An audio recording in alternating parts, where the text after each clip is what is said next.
Le premier tour de l'élection présidentielle, c'est déjà dimanche. Et si pour certains Français, le choix électoral est déjà fait, d'autres ont encore du mal à se décider. Qui choisir parmi les 12 candidats en lice? Nathalie Arthaud qui défend les travailleurs, Fabien Roussel, une France des jours heureux, la continuité avec Emmanuel Macron, l'authenticité de Jean Lassalle, la poigne de Marine Le Pen, le conservatisme d'Éric Zemmour, l'Union populaire de Jean-Luc Mélenchon, un nouveau cap avec Anne Hidalgo, l'écologie avec Yannick Jadot, le courage de Valérie Pécresse, l'urgence anticapitaliste de Philippe Poutou ou encore la liberté de Nicolas Dupont-Aignan.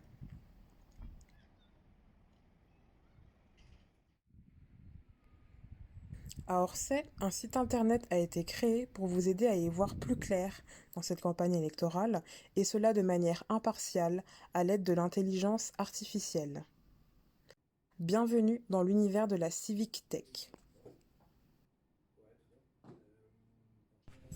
Lundi 4 avril, on rencontrait Raphaël Lasserie, dirigeant de la société Magic Lamp, à l'origine du site Elections Tracker. Je suis Raphaël Lasserie, je dirige la société Magic Lamp. Donc Magic Lamp est une société qui se spécialise dans l'intelligence artificielle dite de confiance. Sur ce site, vous allez pouvoir retrouver trois grandes familles d'analyses. Une première qui compare les temps de parole par candidat. Donc vous allez avoir un panorama de l'ensemble des candidats et candidates à l'élection. Vous allez pouvoir regarder quels sont les thèmes de prédilection de chacun et chacune des candidats, regarder comment ces thèmes ont évolué dans le temps. Vous avez un deuxième panel qui vous permet justement d'accéder à une comparaison par thème des différents candidats, par thème des différentes prises de parole des candidats. Et enfin, vous avez le cœur du site, la base de données par citation. Vous allez retrouver un moteur de recherche complet qui vous permet directement, si vous avez entendu une petite phrase, si vous avez eu un écho d'une citation, de rechercher la citation du candidat et directement retrouver les interventions qui ont fait mention de cette citation.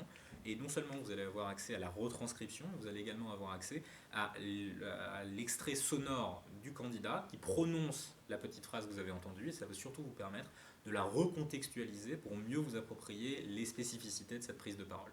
Et donc Election Tracker, donc, qui est un outil aujourd'hui accessible à tous, accessible à l'ensemble des citoyens, a pour but justement de permettre le monitoring, de permettre la veille des interventions des différents candidats à l'élection présidentielle 2022, aussi bien sur les chaînes d'information continue que sur les chaînes généralistes, de manière à pouvoir suivre leur prise de parole, les analyser, les thématiser et rendre le tout accessible de manière la plus transparente possible.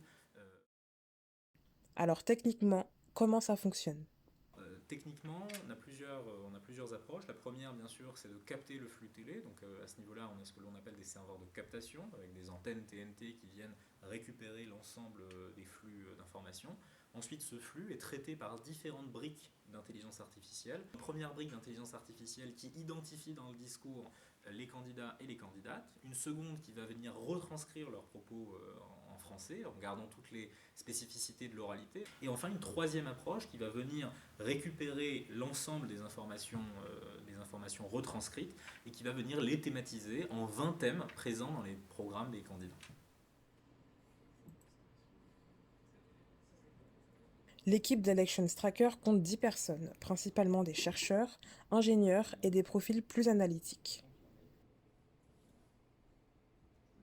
Parmi eux, le doctorant Mathieu Bachelot, qui a scruté à la loupe les stratégies concernant les thèmes abordés par les candidats.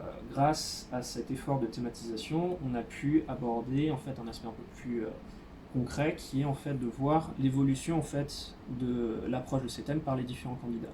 Par exemple, un exemple sur les discours sur le thème de la sécurité, par exemple entre M. Macron et Mme Pécresse, et on essaie de voir en gros si les courbes sont plus ou moins similaires. Et ça peut être intéressant de voir en fait comment Mme Pécresse aborde cette campagne par rapport à M. Macron, qui elle a l'air de plus de réagir par rapport aux propos que dit M. Macron sur tel ou tel thème.